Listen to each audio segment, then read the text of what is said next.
Find Your Own Voice, Lead from Within Life with Carol Ann and Robin. Please, Robin, introduce yourself to our audience. Yeah, so my name is Robin Snow. I live in Canada, in Alberta. I'm in a northern town. It's very cold, very snowy. I'm the owner and director of a kids yoga company here called Glow Yoga Kids. And we go around to schools and daycare centers and all of those great things and teach yoga and mindfulness to children. So that's kind of a little bit about me. I have a kitty cat, which I'm sure you'll see across the screen at some point.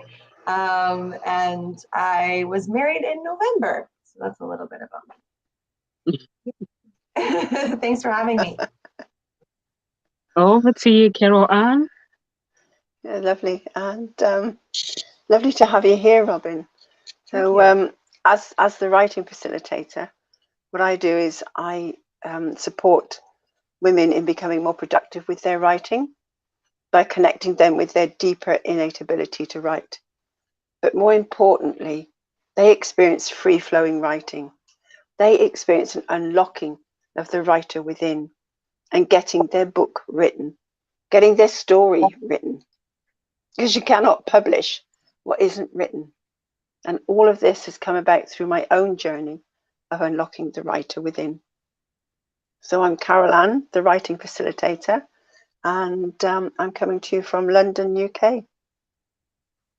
Thank you so much. Thank you so much, Carol Ann. So our topic today is how to teach healthy displays of emotions and self-regulations. Robin, you chose this topic. So can you tell our audience why you chose this topic, please?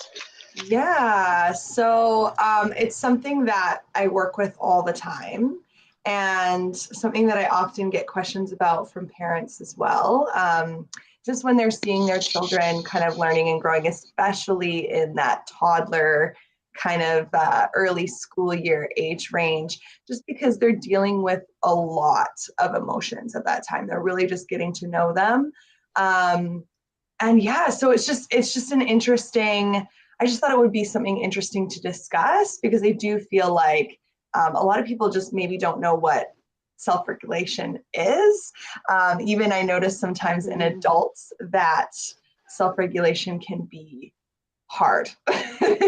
And so I figured it would be something beautiful for us to talk about, to give some parents perspective, but also just anybody that's watching, to support either the children in their life or also themselves. Mm-hmm. I love it. I love the topic because, as you say, it is very often it's thought about how can you support children going through this, because it is hard for them to understand what's going on for them and learn to self-regulate themselves, and emotions just happen. But as you said, adults find it just as hard because very often that inner child hasn't learned how to deal with the emotions and self-regulate. And so very often it's the inner child that is still ruling, the roost and running the show. And I know that there are deeper things at play here as well, which I'll talk about a bit later. But certainly, I think it's for everybody to learn to self-regulate and to understand emotions and to be able to name them. For me, it was something that I really struggled with. I didn't know what I felt. I never really was able to put words to it or talk or explain it. And I always found people used to put words in my mouth. They say, "Oh, well, this is what you're feeling," or or say, "Well, what are you feeling?" I don't know. And it was just like they would use the words, and I never really understood. And it wasn't until I then did some training with Brandon Bays in the journey, where she does an emotional journey, that I started to really feel into the emotions and really start to feel what I felt and start to be able to give it a word.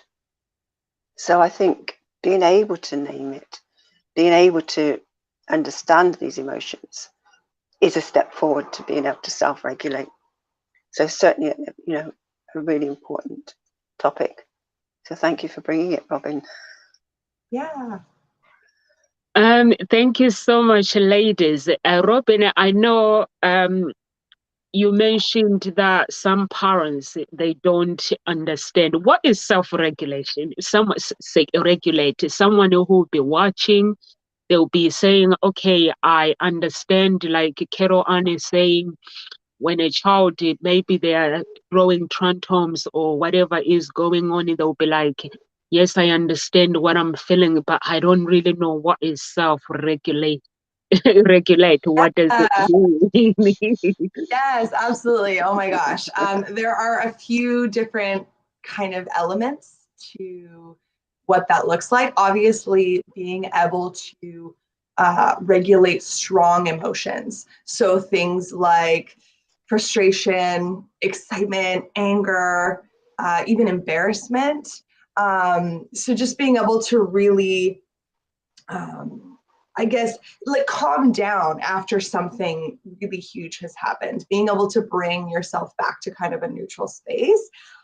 When I teach self-regulation, I like to make sure I mention it's really important that we don't just stop the feelings, because the feelings are supposed to be there, right? So I usually do this little trick in my yoga classes where I'll have like a little jar of sparkles, and we show that when we like shake up the jar, the sparkles are all over the place and it gets really crazy in there.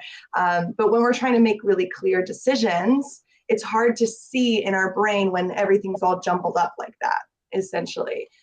So if we can let those sparkles to kind of float to the bottom or float to the top, we don't let go of the emotions. They're still in the jar, but they're not controlling everything, if that makes sense. If we use, you know, our anger to kind of control the boat, I guess, if you want to use that analogy, if you want to control the boat, then you're not going to be able to come at things from a place of strength and empowerment and be able to make clear and healthy decisions from there. So really regulating those big, strong emotions, being able to calm down after you've had them, being able to focus on a task is another way of self-regulating, refocusing attention on a new task. So moving from one thing to another, controlling really strong impulses as well. And just really being able to get along with others. I feel like even just being able to work as a team or really have conversation or spend time with others. You need to be able to kind of regulate how you're feeling and how you're presenting in the world. So again, I'm just going to reiterate, like, don't let go of the emotions. They're totally supposed to be there and it's totally okay. Just making sure that they're not controlling everything all the time. Yeah. And it is a skill to be able to just be with the emotion and not let it run you, but not push it away, because that creates a fight which doesn't actually help. But it is being with the emotion.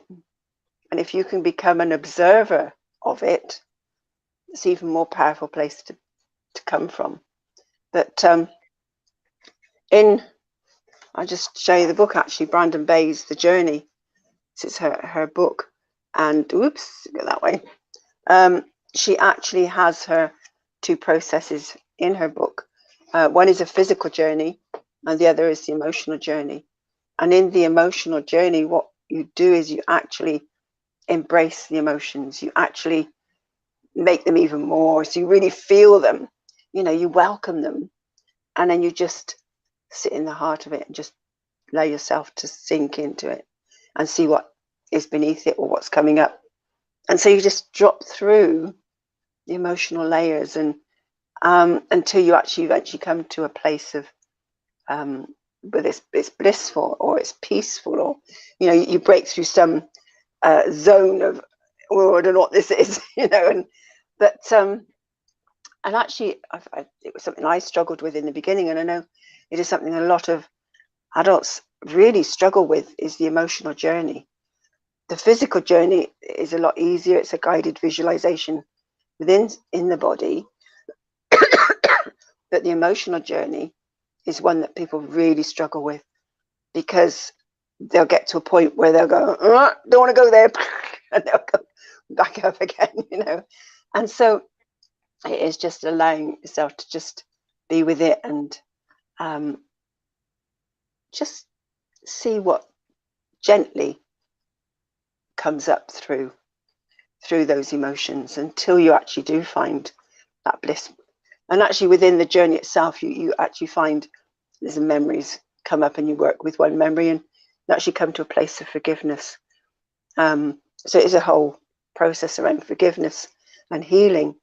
But actually just being able to use that technique has helped me a lot to be with other people when they're having a really strong emotion, when they're really just very upset or they're angry. And I just go, okay, so just be with that anger, be with that upset, and I can just hold that space, because it doesn't impact me anymore. And that's the beauty of being able to self-regulate or do the healing for yourself. Because if it does impact you, then there's something there for you to work on. And so I will work on it until it doesn't impact me. But to be able to hold that space and let somebody just be with the emotion is a really magical space to be, because when they do eventually get to somewhere, very often they can't find a word for it, because actually it's somewhere they've never experienced before. There's a love, there's a bliss, there's an expansiveness to it that is like, wow, what is this? You know. And so it's allowing somebody to be in that space, but maybe not have a word, and acknowledge that, because words will come.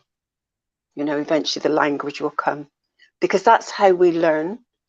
We actually learn through experiencing and then being able to code it. And that's how we then remember. But our education system gives us the coding and then expects us to have the experience, and and then they wonder why we can't remember. But we actually, the way our brain works in a much more open and easier way of learning is to have the experience and then be able to code it and put the words to it in the language. It's much more, stress-free. And that's something I learned in educational kinesiology, brain gym. So yeah, and it's a fascinating journey, actually, with the emotions. Fascinating. And being able to have tools to work with it is what we can support other people, and especially children, because it can be a bit frightening. It can be, because they don't have that ability. It's like the emotion grabs them and it's like boom, it happens. And if you can be with them in that space and hold it and just allow them to calm down, give them a tool or some technique that you can then support them, rather than you reacting, because very often it touches us and we end up reacting. So we get angry, they get angry, and it's like, doesn't work. It doesn't work. I know, I've been on both ends. Both ends. And I certainly, since I've learned all this work, realize actually, wow, I could have probably dealt with my children differently. I know I deal with my grandchildren completely differently. So yeah, it's a fascinating discovery. It's a fascinating journey that doesn't actually stop.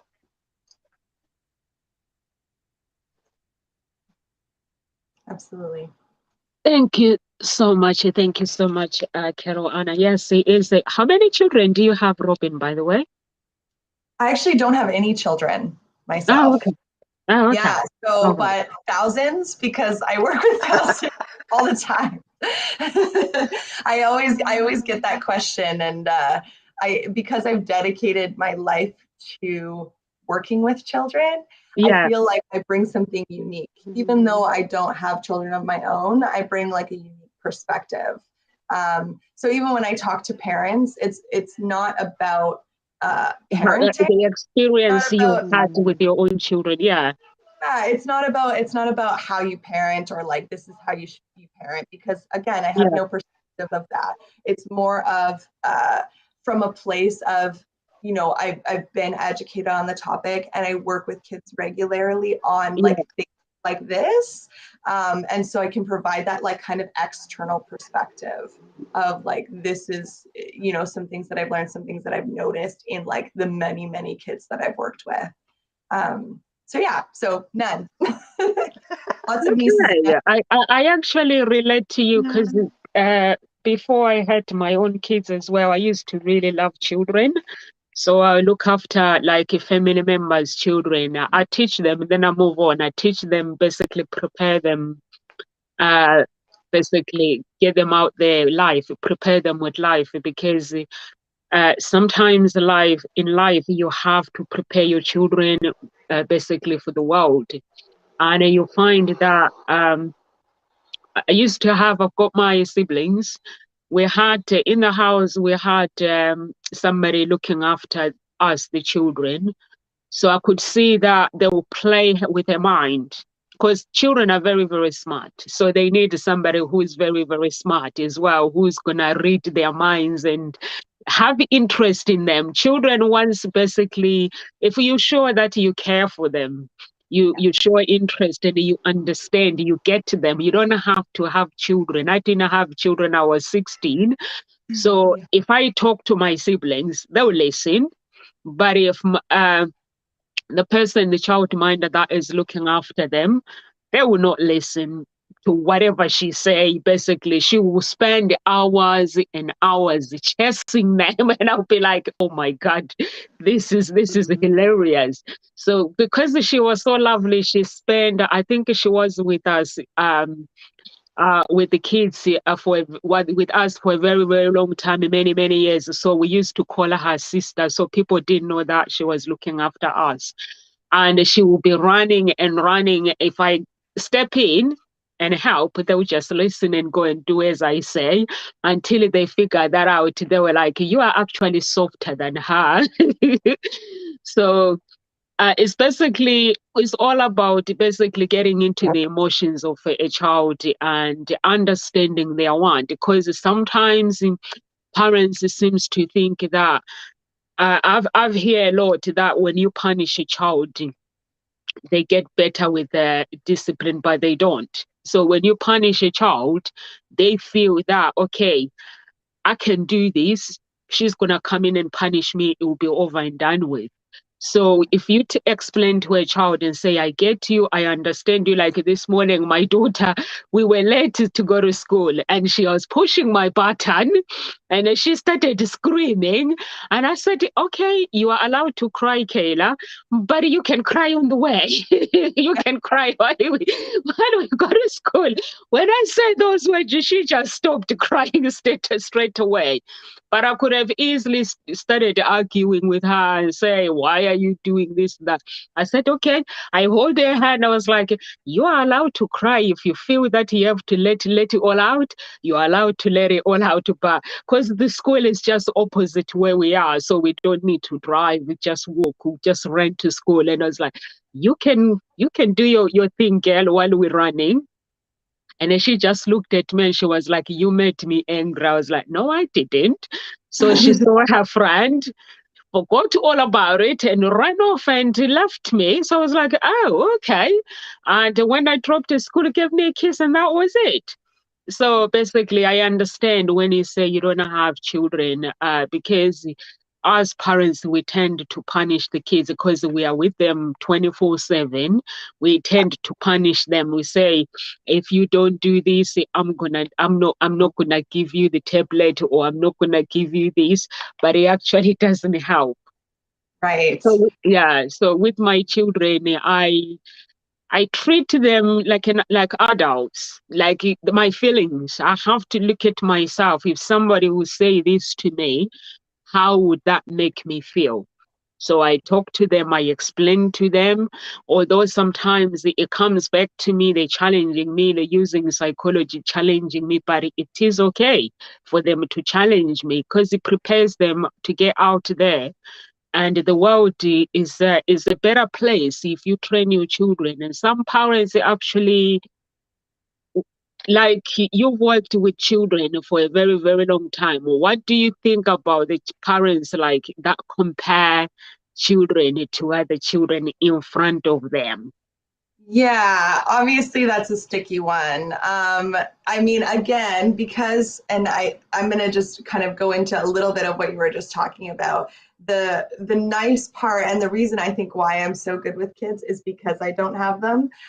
Because I spend a very like a shorter amount of time with them, right? It's not the same as like a parent who's spending all the time, or even like someone who's a teacher who's spending the whole day with them and that sort of thing. I see them in smaller segments. And so I obviously like, and I'm in no position ever to give anyone parenting advice because I haven't been there the whole day or the whole week or how long that they've been handling things.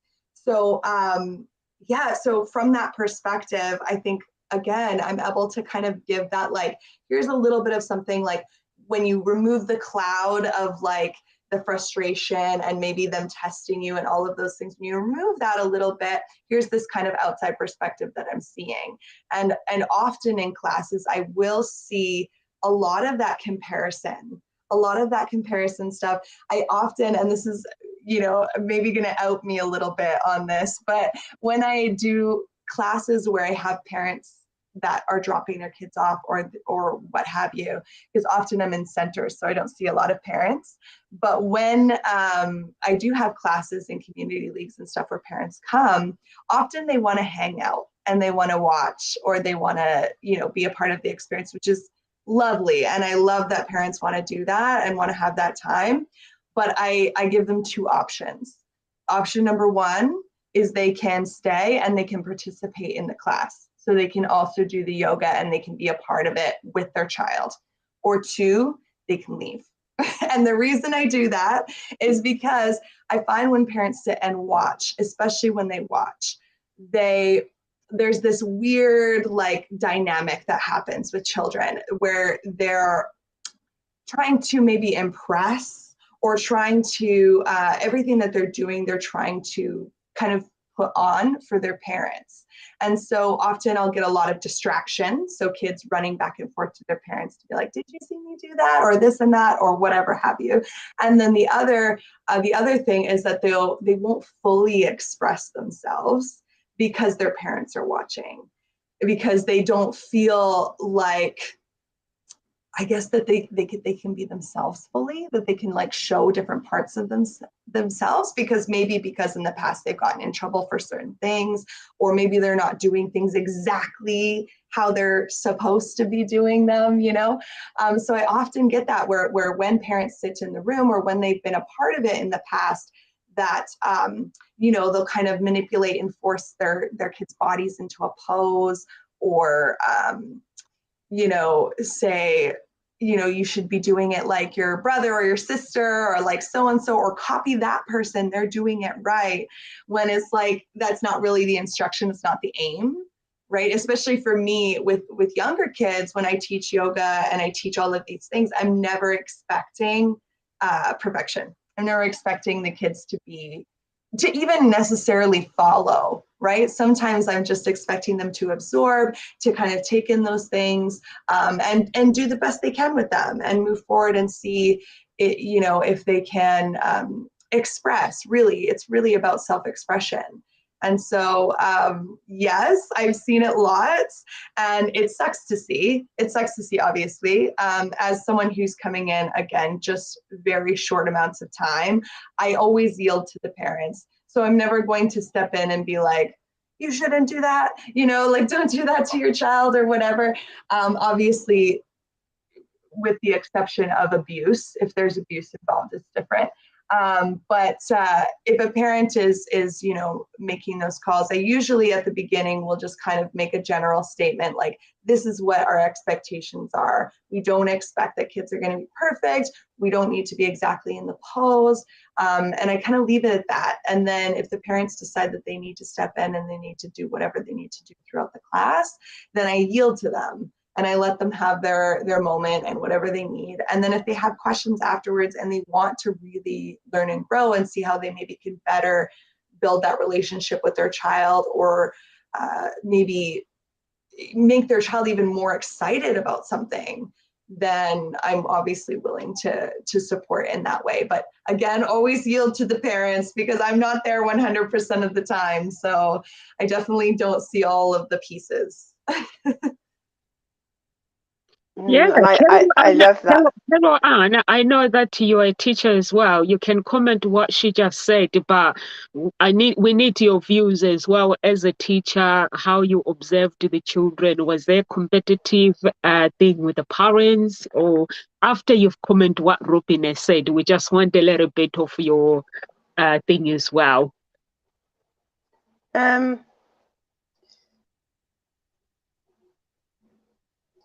Where was I? Yeah. I was going to say, I love what you were saying, Robin, about yes, you're not a parent, but you do actually bring, clearly from what I'm hearing, a wealth of experience and knowledge about managing emotions, being able to be with the emotions, observe them, and help somebody actually work with them.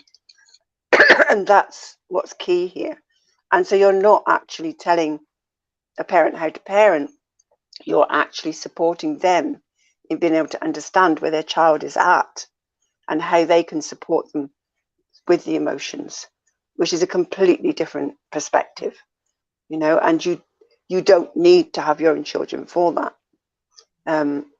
What having your own children has is a different perspective on how they can push your buttons, and how being with them, as Namsa says, all the time, is different.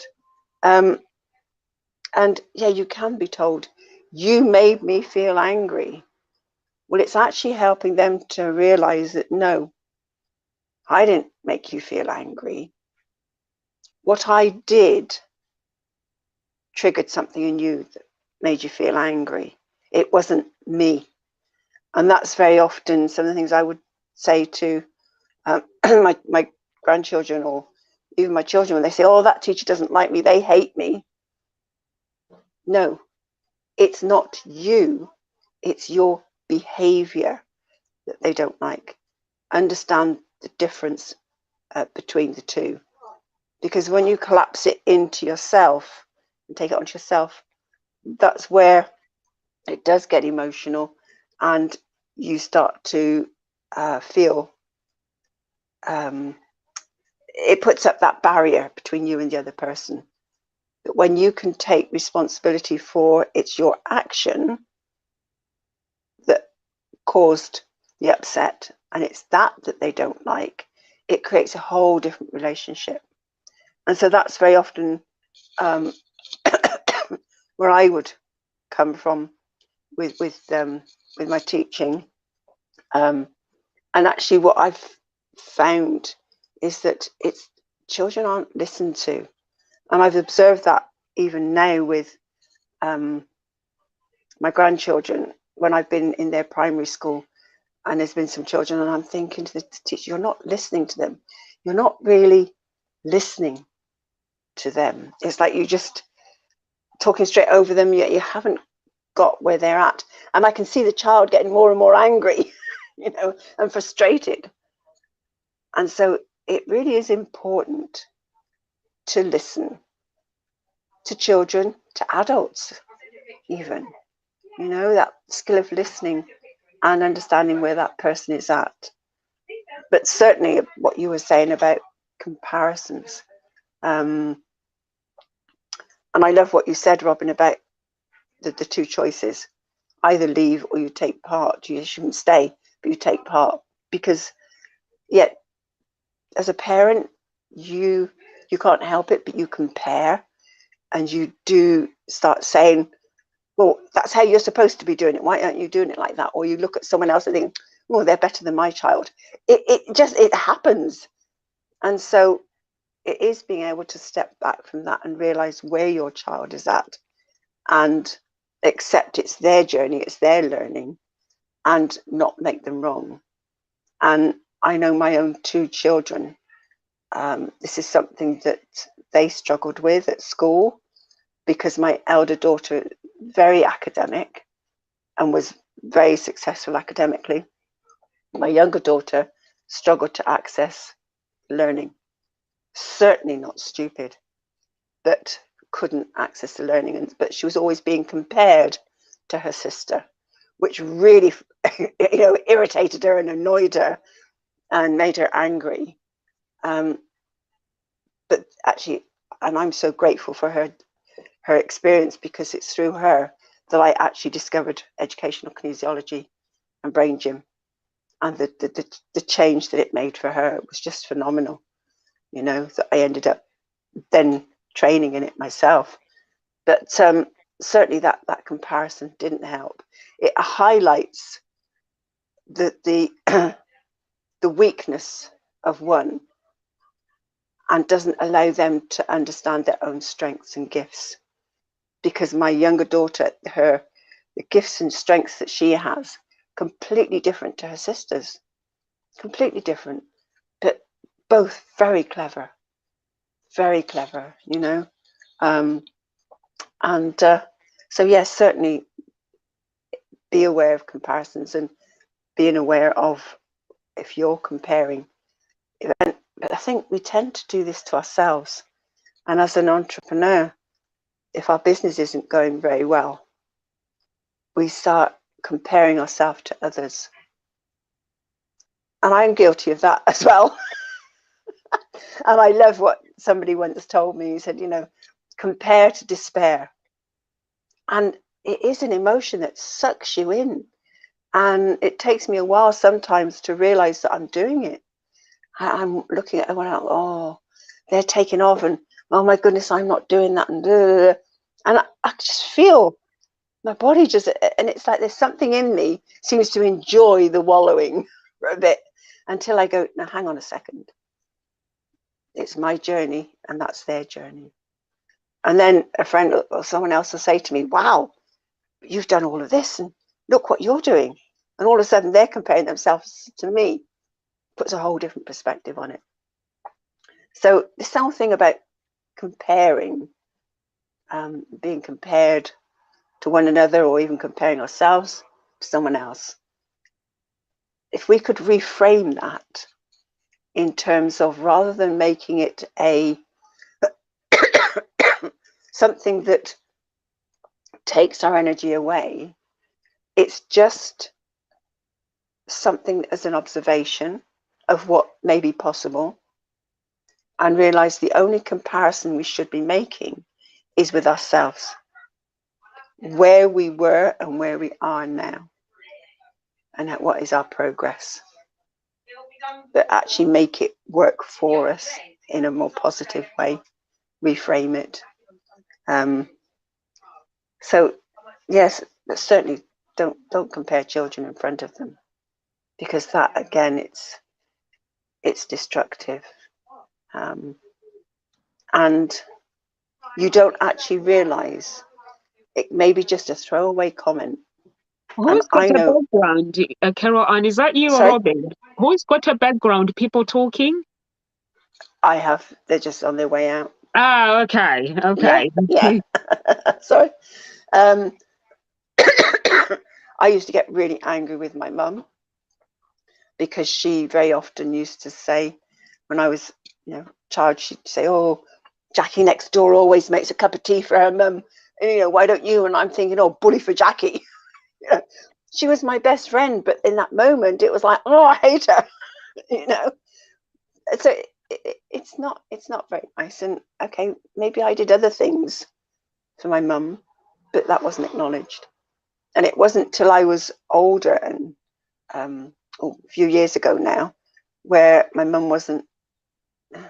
She was on her own. Dad had died, and I remember this one time she said to me, she said, "Oh, Margaret," which is her sister, "she's really lucky. She's got Lynette," which was my cousin. "She's a nurse and she comes in and visits." And I went, and I really felt like I was being compared. And I was able to actually stand up and say to her, "Look, Mum, no, I'm not trained as a nurse as Lynette is, but I'm trained in other things that help you in a different way." and I'm here to support you in that way.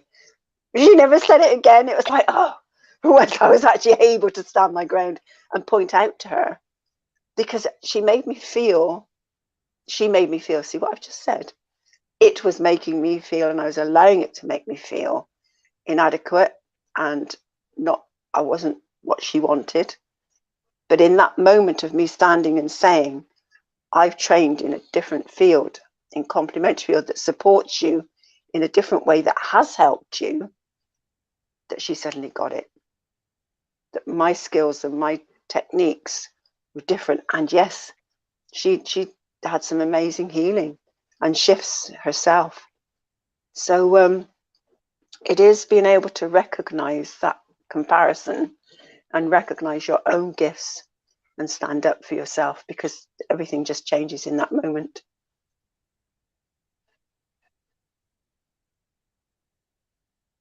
Agree with you, Carol Ann and Robin. I like the way that you teach children to manage themselves, their emotions as well, and because it's not easy being a child to find your identity, and if you find yourself being compared, basically it takes away that joy from you. And Carol Ann as well, what you're saying that you didn't like your mom comparing yourself, which is good. That was your emotion, but parents intend to do that. For me, basically, I don't allow anyone comparing me with my siblings. I tell them straight away that we are different people and a different path. Like Carol Annie, you're saying that we all have a different talent. For me, basically, I'm lucky because I have two older sisters, and my older sisters, the reason why I am today is because they gave me the love that I basically growing up, they were there for me. And my parents, I got all the attention before these ones behind me, they were born. So then my dad and my stepfather passed away. So they didn't get all the experience that we had, the older ones. So they are like the babies. And now because my stepdad died and my father died, we I have siblings both sides, so they struggled with the emotions of finding their identity, because we all do by grieving. When someone dies, you basically you get lost when you lose a parent. So now I feel that, like, when they make a mistake, for me, basically, I said to my mom, you have to explain to them your feelings without blaming them. And she doesn't compare them. She just laughs and say, like, she was going to my uncle's wedding, and she goes, your brother promised me to get me an outfit, but I don't think I'm gonna get this outfit. I said, Mom, you will get it. In your heart, you got to still manifest it. Even if you don't get it, still manifest it. Have that positive heart that one day I will get it. So I knew that my brother, that's his wishes to do it. But sometimes things get in the way. So I said to my mom, you still have to manifest for your son to get you that outfit that he promised. Even if he's not going to get it, he's still coming. So she was laughing, and I was like, don't laugh, manifest. So in that way, for me, is me trusting. I'm trusting that my brother one day he will become the person that is meant to be. It's me trusting that my siblings, we're different. Basically, they do what they do. We are talented, but in different ways. I know that if I'm stuck with something, I need help.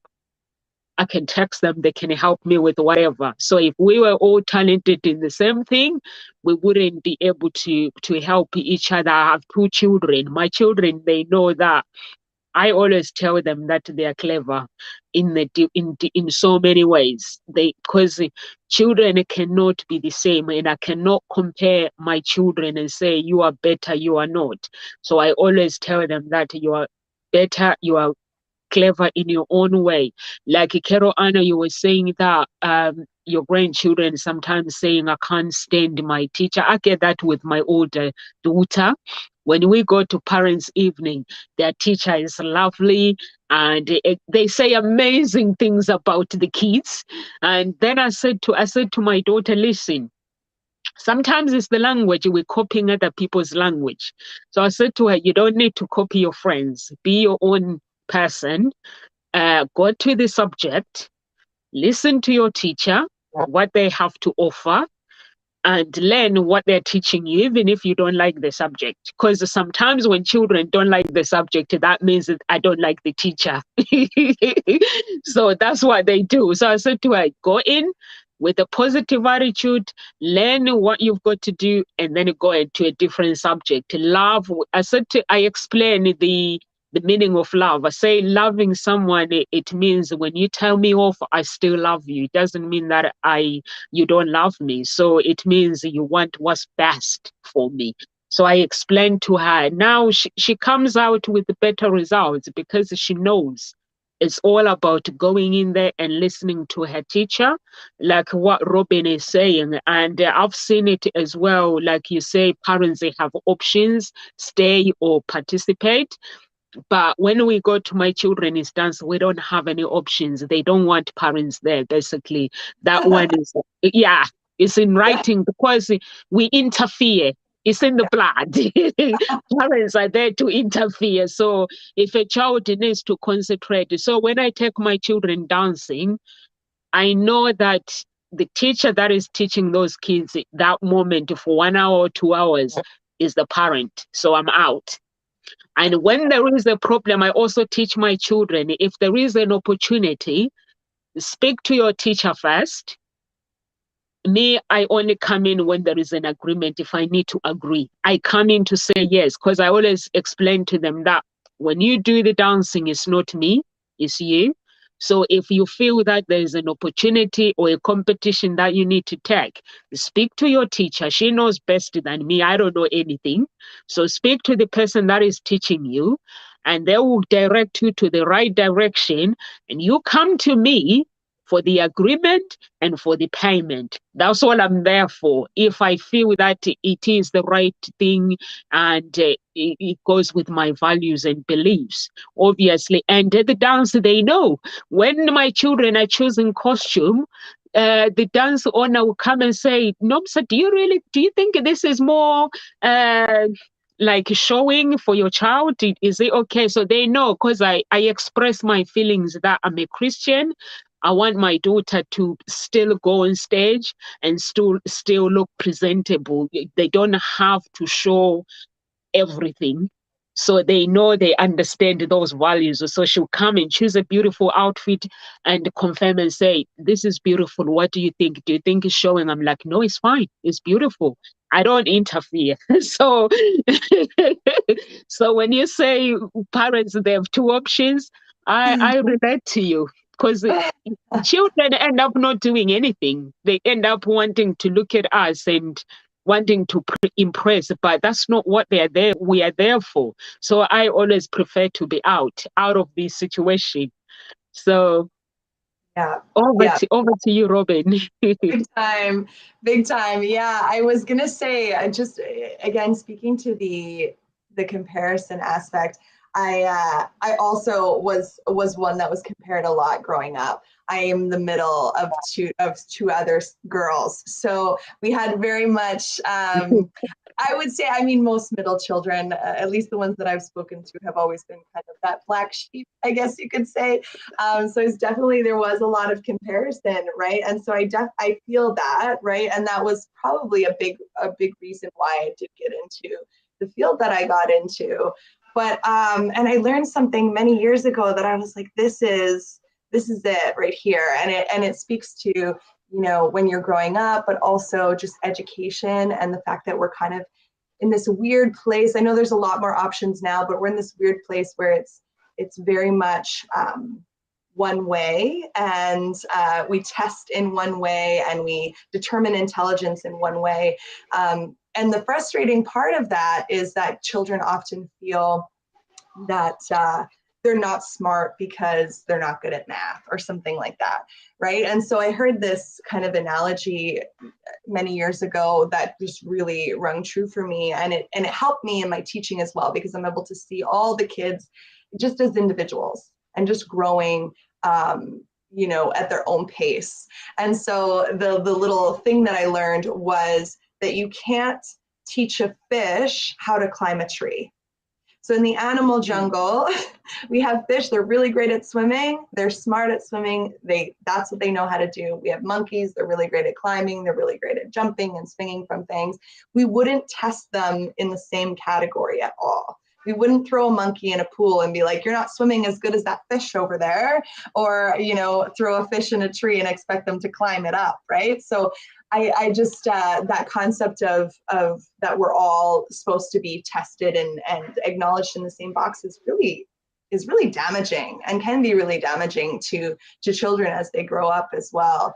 So I think that just removing that obstacle is really, really important. And then just helping children and teens and even adults with their self-regulation techniques. So really, number one, like we have talked about already, really managing those emotions, labeling those emotions, like Carol Ann had mentioned, really having those words to describe how you're feeling.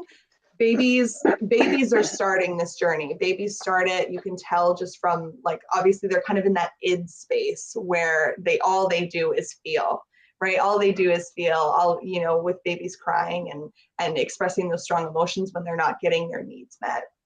And then it starts to grow, right? And as you become a toddler, we really see it in toddlers because, you know, I often find like a lot of parents and teachers expect that toddlers are going to just suddenly know how to just show up in the world and manage their emotions quite easily. And it does come with that discipline. Like Namsa said, a lot of people will just immediately be like, I don't like this. I don't like when you're acting like this. So I feel like I need to discipline you, right? And another thing that I had learned was always come from a place of love, and fear is never a good reason to do anything. And so when we teach children through fear, like if you don't do this, you know, whatever, the child's gonna think that when I feel afraid, that's when decisions get made. When I feel afraid, that's when I, you know, which is not great when you're an adult and you're living out of a place of fear, because then it becomes this anxiety piece. We start to see it even younger now in toddlers and teenagers and all of that. And then I guess a few other things just to help with that self-regulation, to help to bring kids back into that place of like, I'm in a loving place, I'm loved, you know, my brain is clear, I'm ready to make good decisions. Just really making sure that they have those tools to plan for challenging situations, to, you know, maybe as a parent involving your child in making decisions and setting up for problem solving or something challenging that's coming up. Well, what do you think we should do? And on top of that, I would say praising your child is a really big one.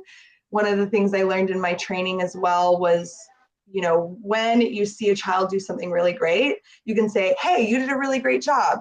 That's powerful. Then you add in their name. You say their name and you did a really great job. That makes it even more powerful. Then you say it in front of their friends with their name and you did really great. And that makes it even more powerful.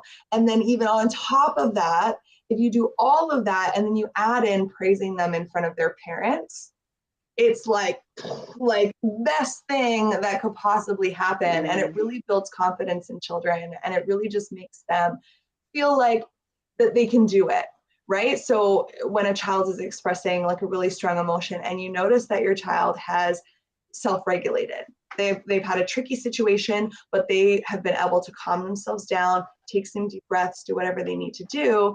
And then you're like, oh my goodness, you did such an amazing job. You did such a great job. They're going to take that in. They're going to be like, okay, I know what I'm doing. I can do this next time as well. I'm going to keep working on this, right? And in those moments where maybe they aren't, you know, able to use those techniques, they're really wrapped up in the emotion, having certain techniques to kind of help them through that. So a common one I see is like obviously breathing techniques, but my favorite, and I'll just show you guys, it's called elephant hands. It's one of my favorite ones. I teach it to kids all the time, and parents really love it as well because it gives their child something to kind of a tangible thing that they can kind of grasp onto in order to deal with those strong emotions. So I get them to just open up their hands and imagine something like that makes them really angry, let's say, in their hands, a really strong emotion. And imagine it in your hands and like shrink it down like something big, like imagine that it's small. And we're gonna just look at it first for a second. We can even start to stir up those feelings of anger. Like again, we're gonna feel them again. And then when we're ready, we're gonna squish it up between our fingers. So we're gonna start by squishing, we're gonna interlace, we're gonna squish as hard as we can, pulling apart and pushing together as hard as we can, almost to the point where like our hands start to hurt, right? So we really, really squish for about 10 seconds.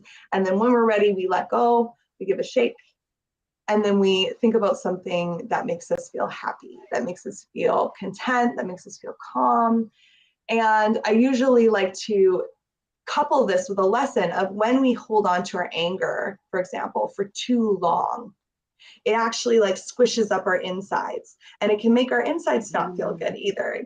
You know, stomach aches, headaches, all of those things, chest pain, maybe, you know, a sore throat even because you're not able to like really get out that anger. When we hold on for too long, it really affects our body just like it affected our hands when we held them for too long, when we squished them too tight. Right? And so when we can learn to, okay, I can feel this, it's okay to feel this, and then I let it go, it allows our system, our body to reset, and then we can focus on the things that make us feel good, that make us feel happy, that make us feel content, right? And a big part of this, I feel like, is modeling that for children as well. So obviously giving them the tools, but as a parent, as a teacher, modeling that for them, showing them that even though I really like to do A, we need to do this right now, otherwise we're going to miss out. Or recognizing that, hey, like I need to write it down so I don't forget, right? Showing them that even it might be a little bit tricky to remember things, so I just write it down instead. Or you know, that made me really angry when someone drove in front of me in traffic or something like that. I felt really angry in that moment, but anything after 30 seconds of anger is a choice.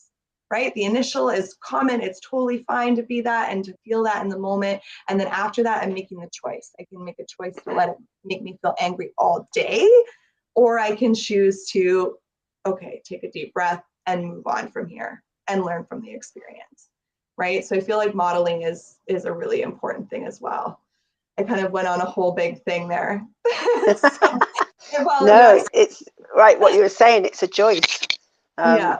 You know, whether you hold on to it or you let it go, or you use a technique that supports you. And I love what you're saying about that technique. You know, it is observing it. It is shifting it, changing it.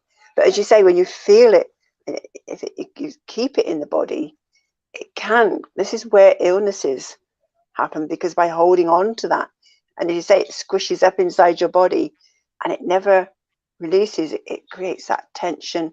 And actually, it has been shown, and this is what Brandon teaches, is that at the height of an emotion, the cell receptor, the memory gets stored in a cell, and the cell receptors shut down.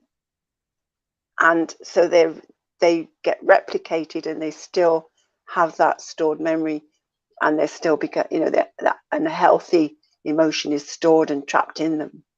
And so it's about being able to release that, or not let it get stored in that moment. You know, it is about being able to feel the emotion and do something with it to release it, you know. So any techniques like that, absolutely brilliant. And I know there's one that we do in Brain Gym, which is called hookups, which is where you actually have your hands out like this with the thumbs pointing to the floor. Just put your hands over, interlink the fingers, and just roll under, and then just cross your feet at your ankles as well, and just focus on your breathing. And this allows you to feel the emotion and then just let it go. And when I learnt that one, I used that with students at school. And I remember taking somebody out of someone's class because they were just completely inappropriate behavior. They completely lost it in the class. And so I took them into my room, sat them in hookups. Because when somebody has lost it, they are not in the rational part of their brain. They can't hear you. They can't formulate words. They've got no access to reasoning or logic or language. They are just shut down in that reptilian brain, in the emotional, not in the emotional center. They've gone right down into the reactionary part of your body that controls you. And so by sitting them in hookups, it allowed them to just feel that emotion and eventually calm down. And then I was able to have a rational conversation because they were then present again. The emotion had gone, and I was able to then have that conversation and help them to realize their part in what had happened. Because up until that point, it's all the teacher's fault. It's the teacher, you know. But then when you can help them to calm down and have that conversation and actually just say, well, what happened here? What did the teacher do? What did you do? What was your part in this? Without blame, without judgment, but just a conversation and helping them to understand that they had a part in everything just going to pieces. And once you've got to that point and you can have that conversation, they can start to understand what the triggers were and where they went and what they can be responsible for. But there's no blame. There's no making wrong. It's just, it's just about understanding the reality of the situation rather than just closing down into it and blaming others or not being able to see your part or even accept your part in it. And something that I spoke about earlier that I said I would mention, and I'd just like to bring in here, is that there is something called primitive reflexes, which a lot of people don't realize are still active, even, you know, within children, but even with adults as well. And these reflexes are designed to help us in the first being born and in the first couple of years of life.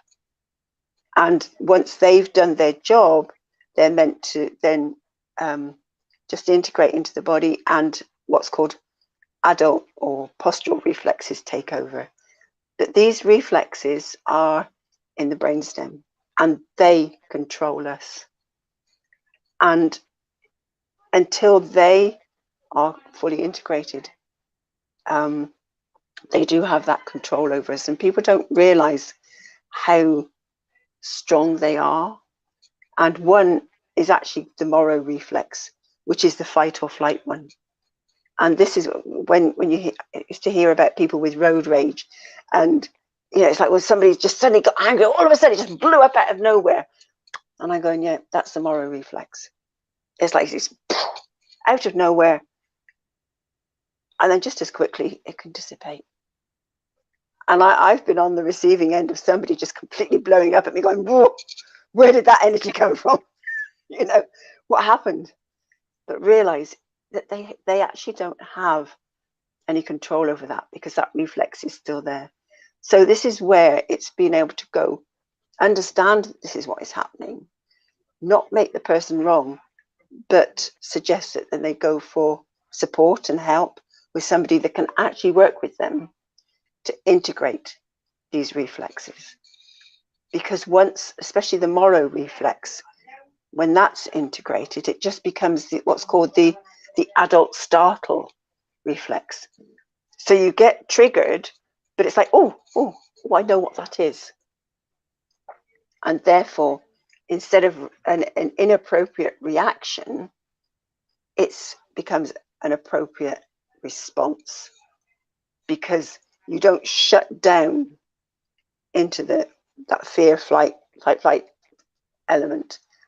You actually can move straight up into the higher cortex, where you have access to logic, reasoning, and language, and where you can actually then talk about it. So that's something to consider, is that, you know, that there are these reflexes that actually do have a massive impact on our ability to learn, but also on our behavior. as do the senses. Something else, if our senses aren't fully integrated, we have struggle to process the, all the information coming in with our senses. We get sensory overload, and again, it's like you blow a gasket. So again, it's recognizing that there are these deeper things at play, and therefore it's worth getting professional help and support to integrate these, because again, when you've integrated them, there is such a level of peace and stillness within you that even I keep going even more and more. I keep going, how much more peaceful can I get? How much stiller can I get? And it really is quite a profound place to get to. So it's just something to consider. So much. Thank you so much, Carol Ann, and thank you so much, Robin. And I like it when you say it's nice to bring peace to the kids, because we're preparing for them for the better future, basically. Um, I love that when somebody prepares the future. For me, basically, Carol Ann and Robin, I always tell parents of when they're comparing their child with my child, because if I'm having a conversation with you, it shouldn't be you start looking at your child and then you start comparing them with my child. So I'm like, I always tell them off to say they're two different people. And my daughter, she is basically she has her different path, her destiny, and your child has a different destiny. You find you have a conversation, like my children, when they are outside, even in the house, they are always polite, and you find that they'll comment about my child, and then comment about their child, or we're having a conversation like what my child is doing, and they'll be like, oh, are you listening now? Hope is doing. I'm like, seriously?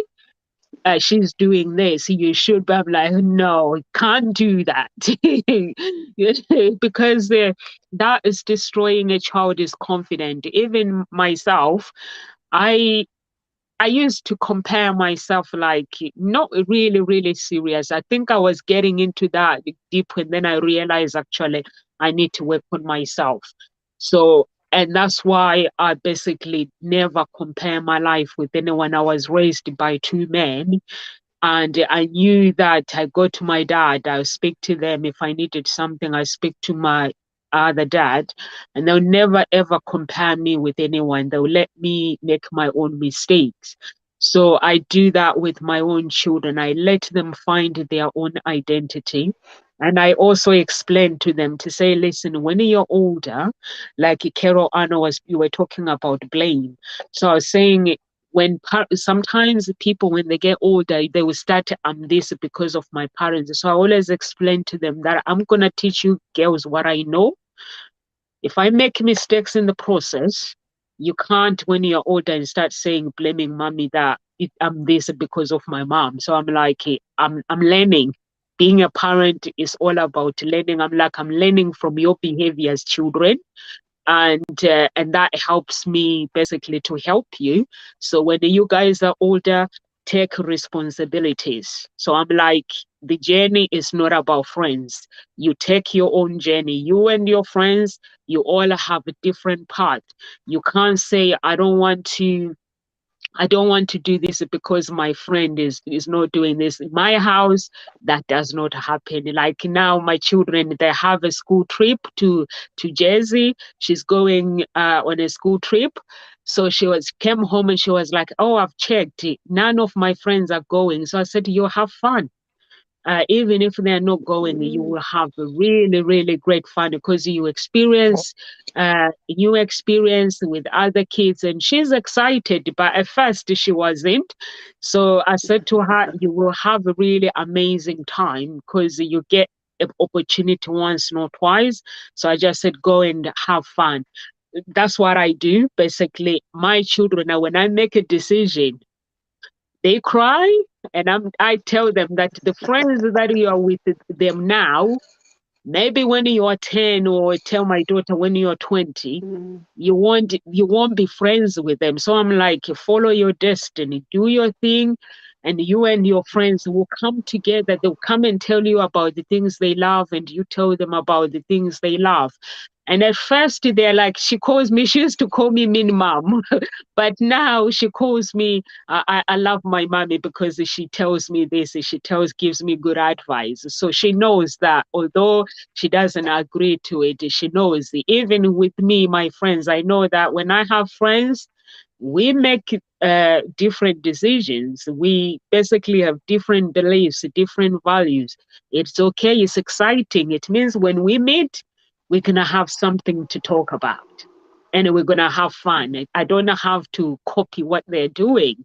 And like Carol Annie was saying, we compare our businesses with the other people. So I'm like, comparing me with somebody else. If you were to compare your life with Nomsa, honestly, you'll be exhausted, because Nomsa, she screams, I pray to God until I get the results that I want. So if you were to compare with me, you have to find out what I do behind closed doors first. So I'm like, I always tell my friends, never compare yourself with me or with anyone.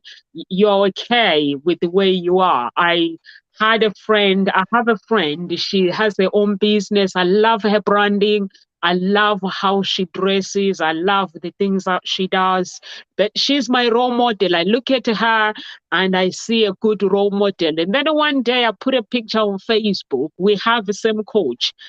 We use the same coach. And then she's like, I was talking to Des. I said, I need him to teach me how to dress like you do. And I was like, what now? And she was like, yeah, I love the way you dress. I was like, no, I love how you dress. I love how you do you. Honestly, she basically dresses with these amazing clothes that represent her. And I was like, please don't change your branding because I love it. And she was like, oh, I didn't realize. I was like, yep. And I said to her, ask somebody else. They might tell you the same thing. Honestly, she is amazing, really, really amazing. But she didn't know that, like what Carol Anna was saying, she didn't know that I actually admire her. And it's okay that she admires me. But I said to her, you don't need to change it just because of how I do things now. You don't need to do that. Even when I go to church, I always tell people that when they see me dress simple at home or I'm doing my life, when I go to church, I make an effort. Like I dress up and they're like, wow, you look glamorous. I'm like, don't go and start spending loads of money with clothes. I'm like, I'm registered to all these websites. When they have special offers, that's where I buy clothes. I'll buy a dress for £500 for £20.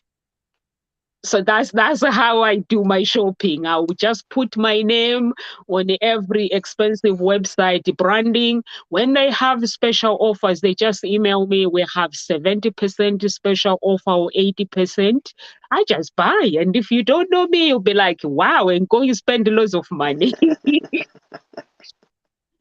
So what what words of encouragement, what can you basically leave for our audience, Robin, based on your experience, like something just to take away for parents for their children?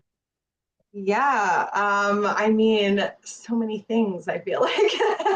I feel like the biggest thing is recognizing that self-regulation is a lifelong journey.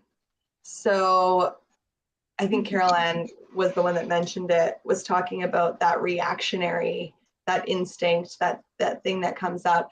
And this is something that I worked with for many years on myself, because I struggle with anxiety and panic attacks that just kind of like take over your system sometimes. And for me, it wasn't about getting rid of the anxiety, right? And it's the same with emotions. It's not about getting rid of the emotions. It was more so recognizing that it's there for a purpose. And so when our children are displaying really, really strong emotions, when you are displaying really strong emotions, recognizing, hey, why is this coming up? Where is this coming from? Right? Realizing, okay, my anxiety, for example, is coming because it's trying to protect me, right? So you think about when we needed things like anxiety in the past, like for example, if a lion was coming into your tribe or whatever, and it was going to attack your face, you needed to have a little bit of anxiety so you could run away, right? That's like our again, our fight or flight type of response. So it's coming in because it thinks I'm in danger, right? And so recognizing, okay, I'm not actually in danger. So thank you, anxiety, for keeping me safe, but I'm good now and I can move forward with this, right? And recognizing in children as well, if they're suddenly very, very angry, okay, where is this coming from? Having that conversation even with your child, where is this coming from? Why are you feeling this way? Really listening to what they have to say and recognizing and saying to them, okay, let's thank our anger. It was there to show us that maybe we weren't being treated like we deserve. And now we can set it aside and we can move forward, right? And so I think that would, for me, that would be if someone was going to take anything from what I've had to say, it would be really just acknowledging that it's okay to feel those things, but not letting it, again, run the show. And thanking it for being there, because it is there for a reason. It is there to show us, a lesson of some kind, and feeling that and letting that be there, and then letting it go so we can move forward. That is number one for me, for sure. I love you saying about self-regulation is a lifelong journey. It is. And I think that's where a lot of people fall down. So it is recognizing it is a continual journey. It's a lifelong journey of exploration and discovery, self-discovery. And building an emotional vocabulary is really key to being able to support you in this, because if you can express yourself clearly such that others can understand, that really helps. So having that vocabulary, because you can then say, oh no, this is what's going on for me, it really does help other people to be with you and understand it. And so I just like to leave people with two quotes, actually. One which is by Dan Millman, and that is, you don't have to control your thoughts. You just have to stop letting them control you. Just flip that switch. And then Dr. Lauren Fogel Mercy says, deep breathing is our nervous system's love language. I love that. I love that thought when I heard that. It's like, yes, deep breathing is our nervous system's love language. And it's all about love. It's all about love. So love yourself. Thank you so much. Thank you so much, ladies. It's been an amazing talk. And for me, basically, as a parent, I would say manage your own stress and never compare your parenting skills with anybody else or compare your child with anybody else, because we are all individual and we all have different destiny.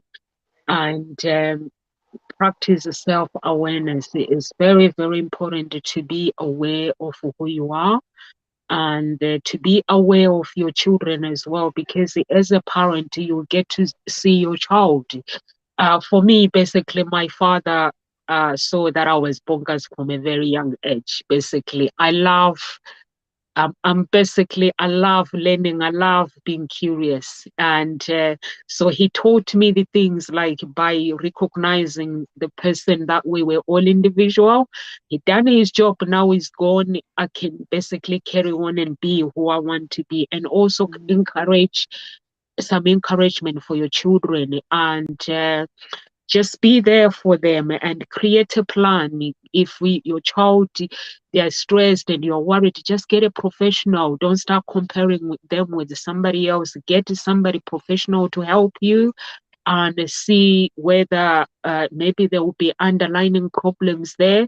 that we don't know, and make it fun. For me, basically, I make it fun for my children. Sometimes it works, sometimes it doesn't work. When we are learning, we make it fun. So that's what life is about. You can do what you can as a parent and do your best instead of blaming yourself or comparing your life. And for me, what I do as well, that has helped me a lot. I allow help, like Robin, you are a yoga teacher. If I'm doing activities with my children, I let people in into my life so that they know they can help my children, and that makes it things very, very easy for that person who is teaching your child to actually recognize some hidden talent, some hidden behavior, because they know they are free. They can help you with your child. So that's what I do, and it has helped me a lot at school. The school, they know they are free to if they see anything uh that is not right with my child, they know that they can come to me and find out if everything is okay, or help the child without me, and then let me know that we saw this and then we had to step in the dance. They know that they can help. They are basically there. It's like a part of the family. So if you treat people like they are part of your family, where your environment, then you get so much help from other people, because our children, they are not ours only. They are for our environment, for people to help us. I'm not saying just let some strangers, and people that you can trust. So let them in. Sometimes we get so protective, overprotective. So I don't do that. My mother-in-law taught me really well, and she was like, your child, you're just gonna have to. Basically, she started taking my daughter when she was born for weekend for me to have some time. I think that gave me freedom to say it's okay to allow people to help you. So if you guys, for those who have been listening to the show, if you want to basically to get in touch with Robin or Carol Ann or me or any other coaches at Ngozi Talk Shows, get in touch with us through Ngozi Talk Show page, or follow them on their social media. The links are there. Robin, I don't have your link. You're gonna have to send me your links for your social media. And also, can you tell the audience where to find you as well?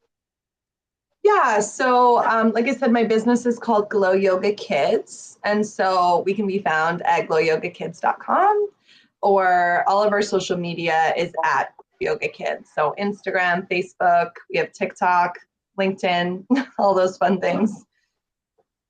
Yeah, Carol Ann is on the similar uh, social medias as well. I'm on the same social medias as well. So just follow us. If you have any question, just get in touch. And live with grace, everyone. YouTube family, please subscribe to our channel. God bless. Bless.